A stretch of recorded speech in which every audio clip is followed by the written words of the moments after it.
तालुक्यातील दहिवडी शिवारात जंगली डुक्करांनी हैदोस घातला असून शेतकऱ्यांच्या मक्याचे 90% नुकसान केले आहे। यामुळे येथील शेतकरी त्रस्त झाले आहेत। याबाबत शेतकऱ्यांनी झालेल्या नुकसानीची पाहणी करून भरपाई देण्याची मागणी तहसीलदार नांदुरा यांच्याकडे एका निवेदनाद्वारे केली आहे।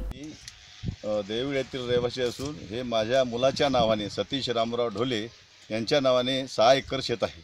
यामध्ये मी 5 एकर मका ही लागवड केलेली आहे। यांचा गट नंबर 134 आहे आणि या अशा डुकराच्या उद्ध्वस्तपणामुळे यातील जवळपास 90% नुकसान झालेलं आहे।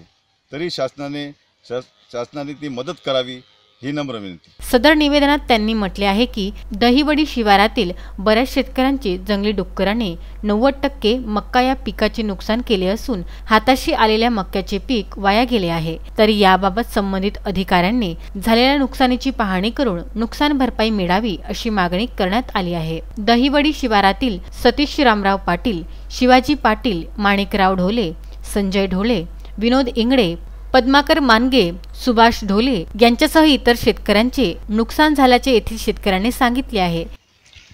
मोहन पाटील, राष्ट्रवादी जिल्हा उपाध्यक्ष, संचालक कृषी उत्पन्न बाजार समिती नांदुरा, आज दहिवडी शिवारामध्ये सर्व मका पेरलेल्या शेतकऱ्यांच्या शेतामध्ये भेटी दिल्या असता इथं डुकरांनी, जंगली जनावरांनी 90% शेती उद्ध्वस्त केलेली आहे। या सर्व शेतकऱ्यांचे निवेदन तहसील कार्यालय, फॉरेस्ट विभाग यांना सादर करण्यात आलेले आहे। आतापर्यंत कोणत्याही अधिकाऱ्यांनी याचा सर्वे किंवा भेटी दिलेल्या नाही। याचे सर्वेक्षण करून तात्काळ यांना नुकसान भरपाई देण्यात यावी। ती दिली नाही तर या शेतकऱ्यांच्या नुकसान भरपाई देण्यासाठी आम्ही रस्त्यावर उतरू आणि आंदोलन छेडू। जोपर्यंत या लोकांना न्याय मिळत नाही, अनुदान शासनाकडून याचं नुकसान भरपाई मिळत नाही, तोपर्यंत आम्ही स्वस्थ बसणार नाही। तसेच झालेल्या नुकसानीची पाहणी करण्यासाठी राष्ट्रवादी काँग्रेसचे जिल्हा उपाध्यक्ष मोहन पाटील, सरपंच ज्ञानेश्वर ढोले यांच्यासह गावातील अनेक शेतकरी उपस्थित होते।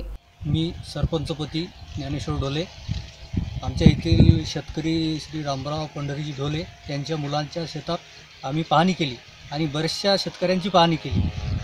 तर इथं पाहणी करताना इथं सर्व मक्याचं नुकसान झालेलं आहे, म्हणजे जवळपास 90% या मक्याचं नुकसान झालेलं आहे। आमचे विभागाचे नेते आमचे मोहनभाऊ पाटील हे सुद्धा इथं पाहणी करायला आलेले आणि सर्व शेतकऱ्यांना शासनानं मदत करावी ही कळकळीची विनंती।